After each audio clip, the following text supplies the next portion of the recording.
Salut, moi c'est Alexandra Eva, je suis autrice, compositrice, interprète et également comédienne. Voilà. Avec un parcours assez déjà bien établi. J'ai vu, tu as fait de la pub, tu as fait des séries, tu es au théâtre. D'où ça sort tout ça? C'est une vraie artiste. Je vois que tu t'es enseignée. Un peu quand même. Oui, alors c'est vrai que ça fait pas mal d'années que je suis dans le monde artistique, donc forcément j'ai de l'expérience dans des domaines. Moi j'ai commencé avec le théâtre au cours Florent, donc j'ai joué dans quelques pièces à Paris. Suite à ça, j'ai voulu me tourner vers la musique. Donc, oh oui, alors j'ai tourné aussi pour effectivement des séries France 2, TF1. Et voilà, après, partie Covid, retour de Covid, je me suis dit, bon, j'ai envie de faire aussi de la musique. Et c'est vrai que c'est quelque chose que j'avais jamais osé faire. Et je me suis dit, bah, en fait, on n'a qu'une vie, donc vas-y, go. Parce que là, ça fait 2 ans horribles qu'on vit tous, donc allons-y. Puis en plus, je venais de vivre une rupture amoureuse, donc là, c'était vraiment renouveau total. Ah oui, c'est toujours une rupture amoureuse qui provoque la création artistique, j'ai l'impression, ou souvent en tout cas. Mais donc, dans tout ton parcours, c'est quoi ton premier souvenir artistique? Alors, mon premier souvenir, ça va être en danse, parce que j'ai commencé la danse à mes 6 ans, Ok. la pratique. Donc forcément, tous mes premiers pas sur scène, c'est en danse. Ok. Donc pas du tout ce que je fais actuellement. Mais ça reste des très beaux souvenirs parce que les premiers stress, le trac, ça, je l'ai vécu vraiment en danse pour la première fois. Et Sinon, puis, et puis après la danse, le théâtre, les séries, la musique, avec la sortie de ton EP. oui, Là, de nouveau, création. Qu'est-ce que tu as à nous dire à propos de cet EP là en question? vu que c'est mon comment dire? C'est un peu mon entrée dans le monde musical, cette EP. J'ai mis vraiment tout mon cœur et j'ai voulu vraiment, parler de mon ressenti, pour que les gens en fait, ils soient aussi touchés par, ce que je dis et ce que je vis et que ça, ça fasse un effet un peu miroir, en fait. Ok. Elle arrive à comprendre ce que je traverse, c'est-à-dire une rupture amoureuse, une mauvaise période, des questions sur la vie, ouais, sur aussi la condition de femme dans la société, ce qu'on vit, quoi. Je voulais vraiment être honnête et sincère, en fait, pour vraiment que les gens, se bah, ouais, soient touchés par ce que je dis. Moi, j'ai écouté tout l'EP et je trouve qu'il est quand même bien réussi, donc bravo pour ça.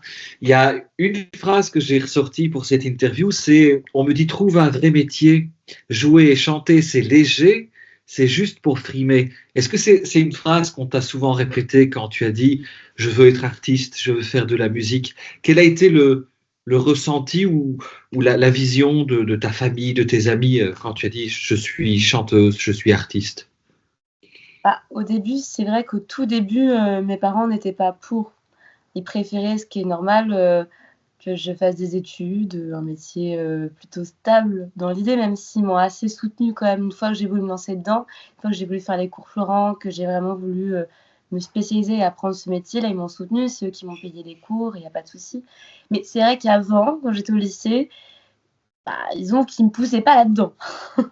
Après, j'ai accompagné forcément au casting quand même au lycée et bon, bah, elle était quand même là, mais bon, je pense que surtout mon père, bon, il préférait dans l'idée que je fasse des études, plus standards. Et il te poussait dans quel domaine d'études? Après, voilà, bah, j'ai déjà fait un bac littéraire à l'époque, donc déjà, c'était pas trop dans la vision de mon père. Je pense qu'il a préféré que je fasse un bac S scientifique, le classique. Ok. Mais non, mes parents, ils m'ont quand même plutôt soutenue. C'est plutôt, bah, soit ma famille un peu plus éloignée ou quand je dis que bah, je suis dans l'artistique, heu, ça j'ai pu avoir des remarques genre: «Bah, dis ton métier, explique», devant des inconnus et du coup, j'étais un peu gênée. Je me disais: «Bah mince, pourquoi on ne nomme pas mon métier? C'est honteux». Et puis après aussi, beaucoup de remarques, en dehors de ma famille. C'est-à-dire que quand je vais à des soirées avec des personnes qui sont pas forcément dans le milieu artistique, ils vont, me juger, j'ai l'impression. Ça, c'est pas évident. Ensuite, on va me poser des questions de: «Mais, du coup, tu fais vraiment que ça? Je fais: «Oui, c'est mon métier à temps plein». «D'accord, mais du coup, ça consiste en quoi?» «OK», je sais pas, en fait, ils me jugent un peu, genre, j'ai vraiment l'impression que c'est, ouais, qu'en fait, j'arrive comme ça sans comment dire? En fait, il y a beaucoup de personnes qui me disent après, genre: «Oui, moi aussi, je voulais être comédien, moi aussi, je voulais faire de la musique» et en fait, il y en a, je pense, pour certains qui n'ont pas osé franchir le pas et en vrai, oui, c'est quand même un rythme de vie qui n'est pas évident donc faut s'accrocher et tout le monde n'est pas prêt à aller dedans et je pense pour certaines personnes, qui auraient aimé de faire ça, je pense qu'il y a une petite, jalousie de Une frustration, ouais, ouais. et ce qui est dommage parce que moi je trouve pas qu'être artiste est mieux qu'un métier, plus standard, dit standard parce que, il y a aussi beaucoup de difficultés, c'est pas facile au quotidien, donc moi quand je dis que je suis artiste, c'est pas du tout je juge pas du tout les autres. Facilement, il y en a qui vont me dire, «Ah mais moi c'est un métier fatigant à côté du tien, tu as trouvé ça nul». Je fais: «Ben non, justement, c'est super, moi c'est pas mon quotidien. Pour moi, c'est justement extraordinaire ton métier». Donc bon, voilà et puis après aussi, c'est vrai que j'étais aussi chez des amis, je me souviens une fois, j'étais chez une amie et sa mère m'a dit: «Mais du coup, qu'est-ce que tu fais comme études?» Je dis: «Bah écoute, je fais du théâtre». Elle fait: «Non, non, mais ton vrai métier, je m'en fiche de ton loisir» et je savais pas quoi dire et après du coup, gênée, il y a sa fille qui lui a dit: «Bah non, mais c'est son métier».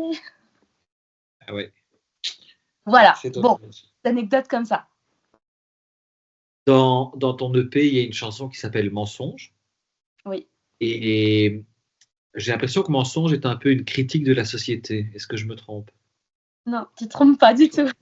OK et bah, justement, quelle est ta vision de la société actuelle? Bah je sais pas, il y a des disons que je suis un peu dubitative sur certains sujets. OK, C'est-à-dire, bon, bah, on va pas dire qu'on vit une période, fabuleuse. Il se passe des choses en politique, des problèmes écologiques, il y a des guerres. Bon, bah, c'est pas, ça donne pas, disons, j'en ai un peu peur pour les futures générations et pour notre futur. Comment ouais, il sera fait? Est-ce qu'on aura la même vie qu'aujourd'hui?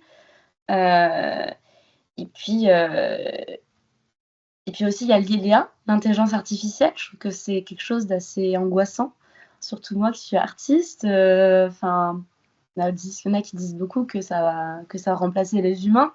Je trouve ça assez terrifiant en fait, de bah, s je veux dire si on l'utilise, pour nous aider et que nous, ce soit en plus de nous et que ça nous fasse gagner du temps, ça c'est super.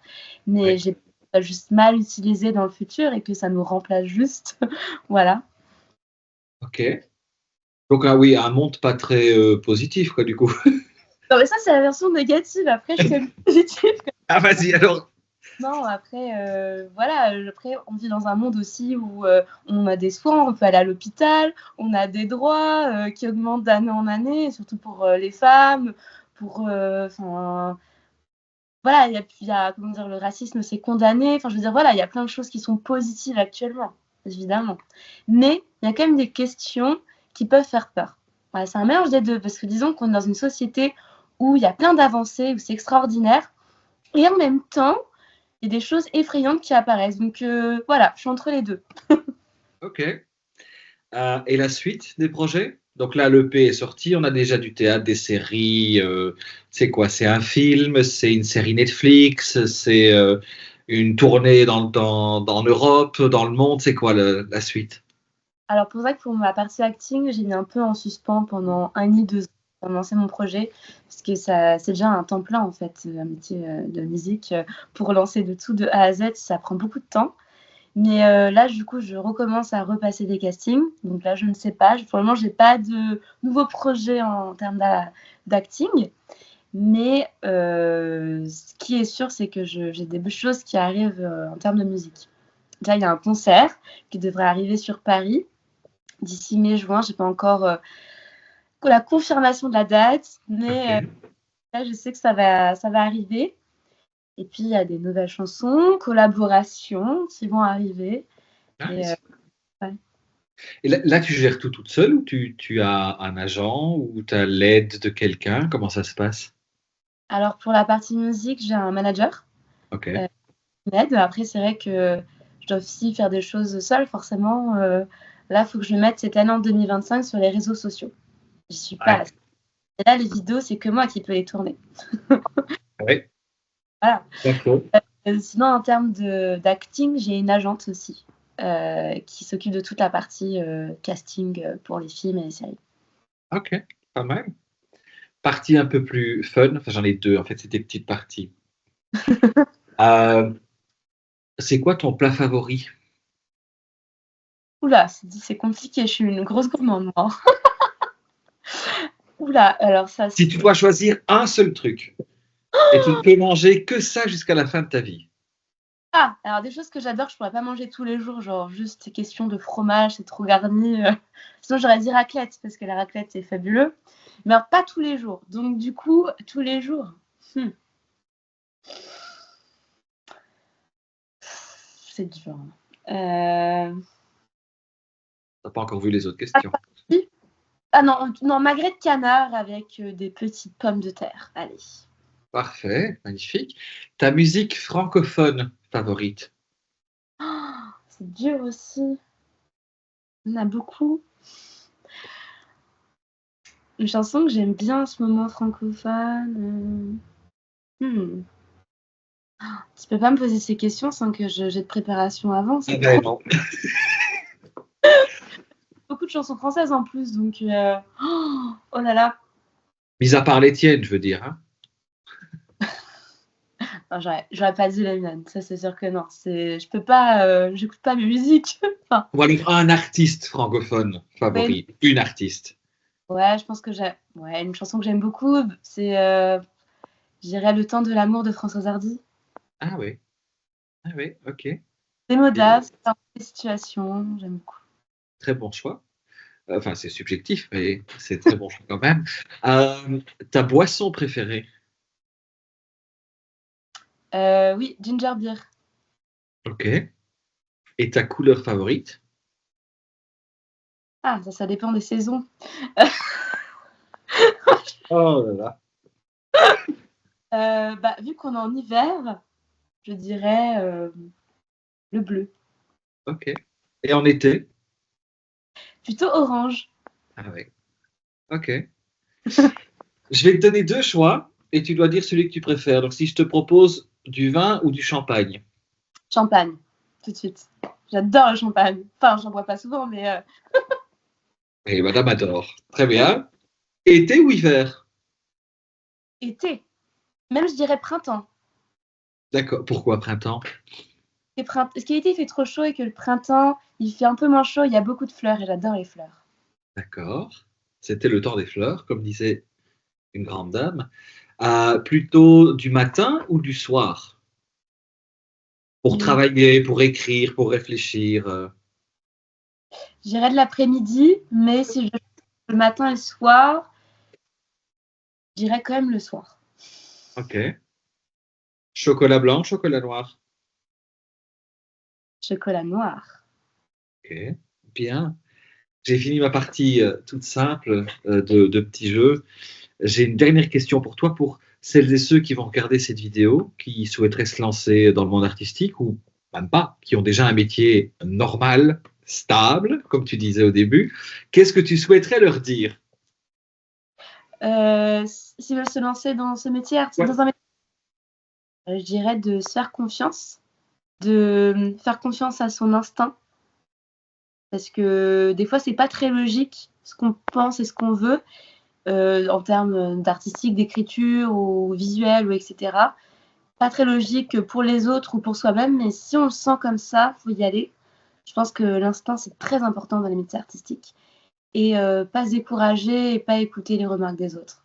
Parce qu'il y en a toujours qui vont s'amuser à te rabaisser, mais je pense pas que... Je pense que ces gens-là, ils se trompent. Ils ne voient juste pas en toi le diamant que tu es. Voilà.